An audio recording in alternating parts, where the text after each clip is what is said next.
चलिए आगे बढ़ते हैं। आरबीआई के पूर्व गवर्नर शक्तिकांत दास दिसंबर 2022 में अपने पद से रिटायर हुए थे, लेकिन अब उन्हें प्रधानमंत्री नरेंद्र मोदी के साथ काम करने की एक दूसरी अहम जिम्मेदारी दी गई है।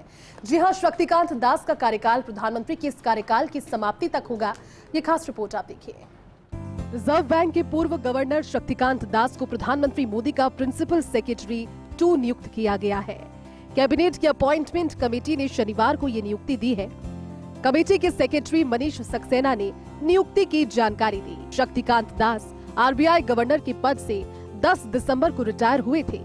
22 फरवरी को उन्हें पीएम का प्रिंसिपल सेक्रेटरी नियुक्त किया गया है, यानी रिटायरमेंट से नियुक्ति के 75वें दिन ही वे प्रधानमंत्री कार्यालय में अहम पद पर पहुंच गए हैं।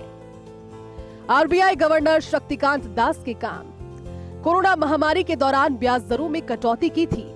कोविड में कुछ महीने ईएमआई नहीं देने की छूट दी।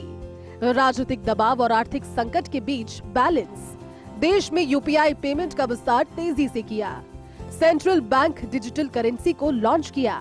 क्रिप्टो करेंसी को लेकर सख्त रवैया। फिलहाल पीके मिश्रा प्रधानमंत्री मोदी के प्रिंसिपल सेक्रेटरी के नंबर 1 पोजीशन पर है। शक्तिकांत दास नंबर 2 पर होंगे।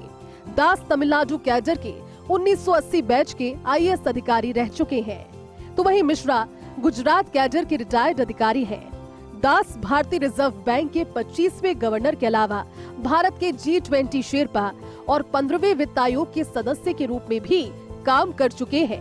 उन्होंने अपने 42 साल के करियर में वित्त, निवेश और बुनियादी ढांचे के क्षेत्रों में काम किया है। दास की तरफ से किए गए अहम काम। लगातार 2 बार दुनिया के टॉप बैंकर चुने गए। कोरोना महामारी और युद्ध के बीच इकोनॉमी को स्टेबल रखा। यस बैंक और लक्ष्मी विलास बैंक को कोलैप्स होने से बचाया। ग्रोथ को बढ़ावा देने के लिए रेपो रेट में जरूरी बदलाव किया। बैंकों का एनपीए घटाने और मुनाफा बढ़ाने में योगदान। शक्तिकांत दास 1980 बैच के सिविल सेवा अधिकारी हैं। वे तमिलनाडु कैडर के अधिकारी हैं। 2017 मई तक वे इकोनॉमिक अफेयर्स के सेक्रेटरी थे।